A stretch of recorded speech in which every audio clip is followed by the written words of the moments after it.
in the shape of a circle. In practicing, don't think that you have to sit in order for it to be meditation, that you have to walk back and forth in order for it to be meditation. Don't think like that. Meditation is simply a matter of practice. Whether you're giving a sermon, sitting here listening, or going away from here, keep up the practice in your heart. Be alert to what's proper and what's not.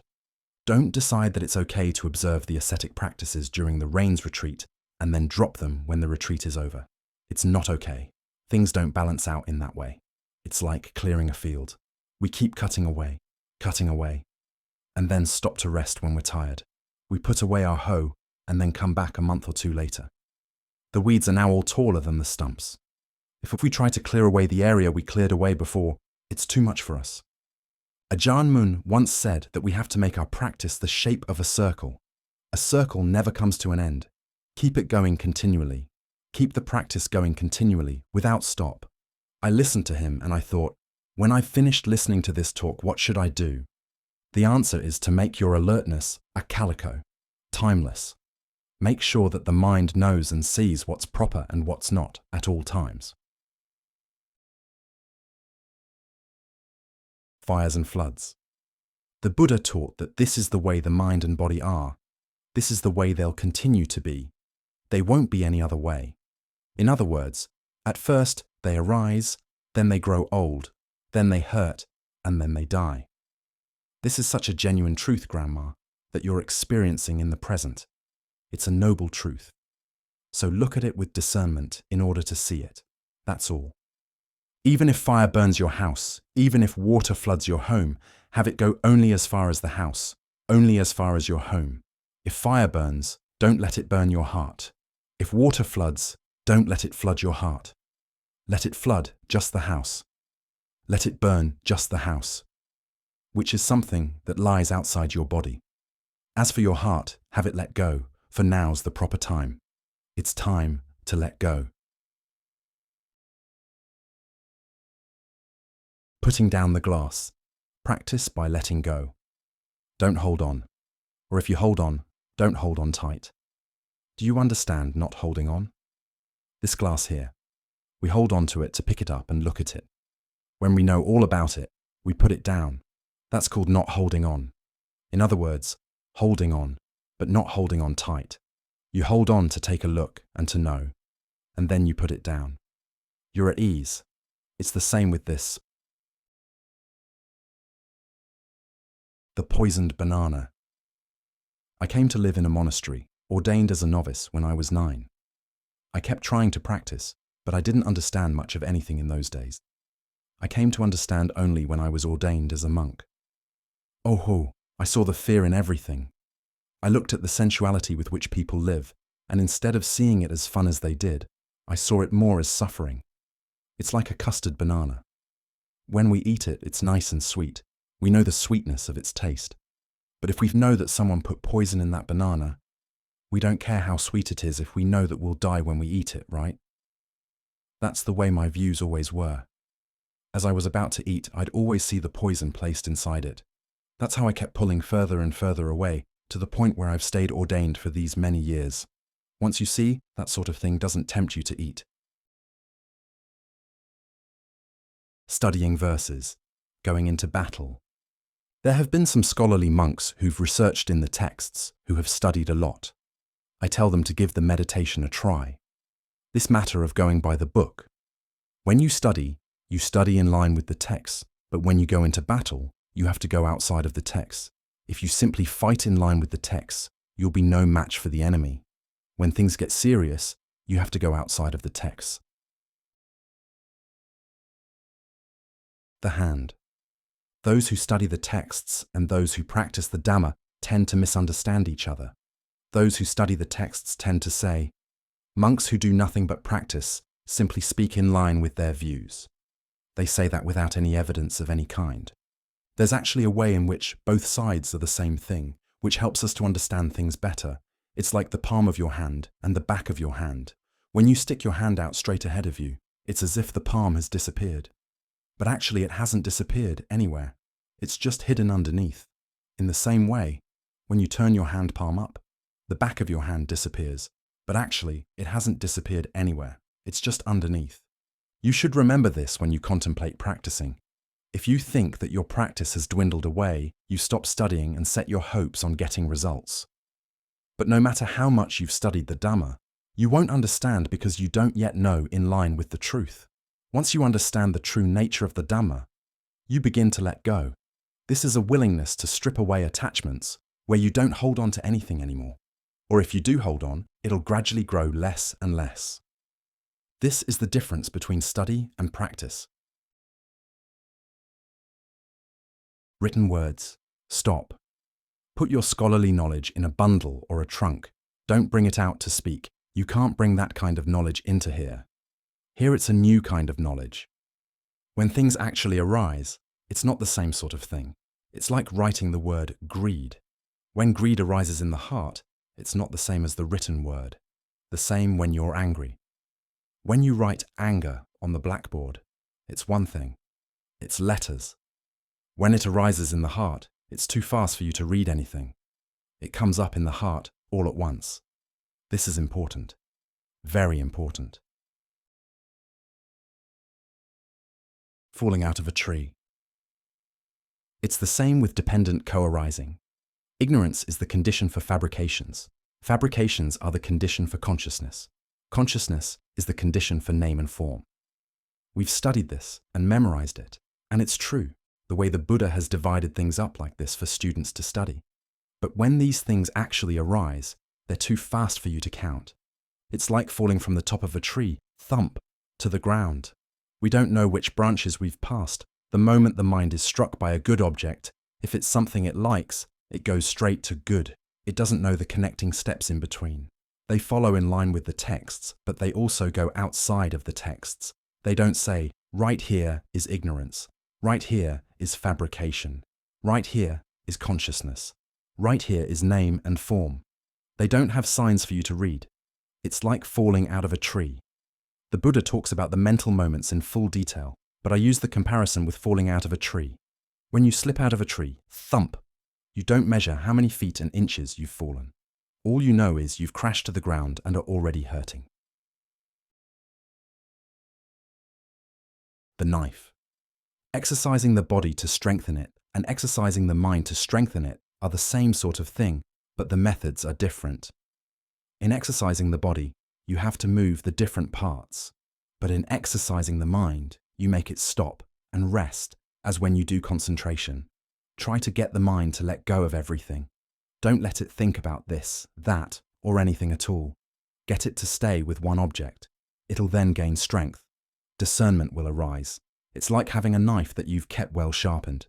If you just keep on using it to cut stones, cut bricks, cut grass, cut without choosing, the knife will lose its edge. Learning how to write. Make sure you practice every day, every day. When you feel lazy, keep doing it. When you feel diligent, keep doing it. Practice the Dhamma whether it's day or night. When the mind is at peace, keep doing it. When it isn't at peace, keep doing it. It's like when you were a child learning how to write. At first the letters didn't look pretty. Their bodies were too long.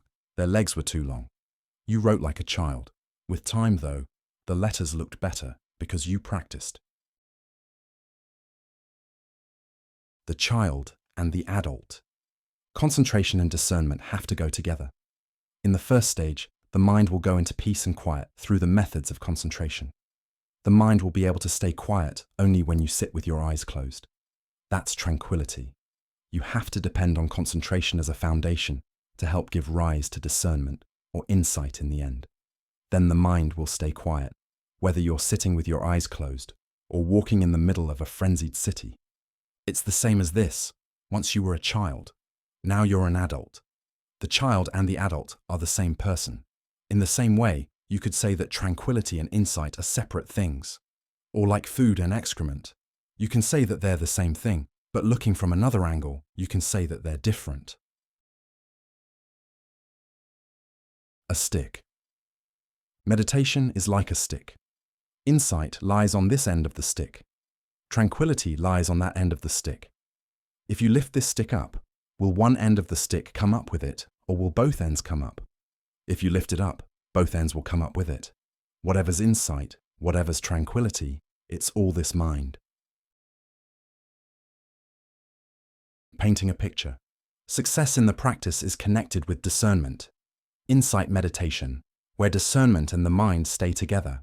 Some people don't have to do very much, and yet these things come together on their own. People with discernment don't have to do much at all. Concentration is like being an artist. You look at something and you understand it. You understand it until it stays there in your heart. You can paint a picture out of what's in your heart. You don't have to sit right there in front of it and paint it from sight. The person who doesn't understand is the one who has to sit there sketching until it seeps into his heart. With discernment, you don't have to sit there and sketch. You look and you understand. You can paint straight from your understanding. That's the way it is. The food you like. The object of your tranquility meditation, if it's not in line with your character, won't give rise to dispassion or chastened dismay. The object in line with your character is the one you find yourself thinking about often. We don't usually notice this, but we should notice this to get some benefit out of it. It's like lots of different foods arranged on a tray. You taste the food from each bowl, each type of food, and you'll know for yourself which ones you like, which ones you don't. The ones you like you'll say are more delicious than the others. Here I'm speaking about the food. You can compare it to your meditation. Whichever object is in line with your character will feel comfortable. Catching a lizard. The way to focus your mind on an object, to catch hold of the object, is to acquaint yourself with your mind and to acquaint yourself with your objects. It's like the way men catch a lizard. The lizard lies inside the hollow of a termite's nest with 6 holes. The men close off 5 of the holes, leaving just 1 hole for the lizard to come out. Then they sit there watching that 1 hole. When the lizard comes out, they can catch it. You focus on the mind in just the same way. Close off your eyes, close off your ears, close off your nose, close off your tongue, close off your body, and leave just the mind open. In other words, exercise restraint over your senses and focus just on the mind. Meditation is like men catching a lizard. You focus your mind on the breath, being mindful and careful to be aware. Whatever you're doing, be alert to what you're doing. The feeling that arises in the mind at that moment is that you're alert to what you're doing. That feeling is what makes you aware. Water drops, water streams. Everything is right here, starting with your own heart and mind. In simple terms, you should all have the 5 precepts as your foundation. You don't have to go study the Pali Canon.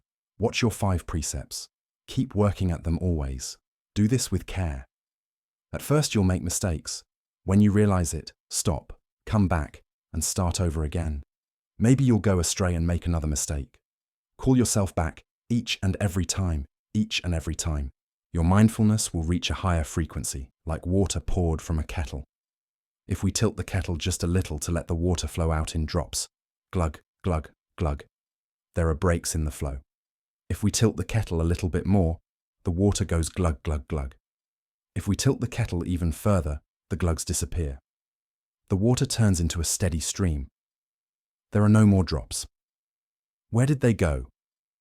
They didn't go anywhere. They've turned into a steady stream of water. They're so frequent that they're beyond frequency. They meld into one another, right?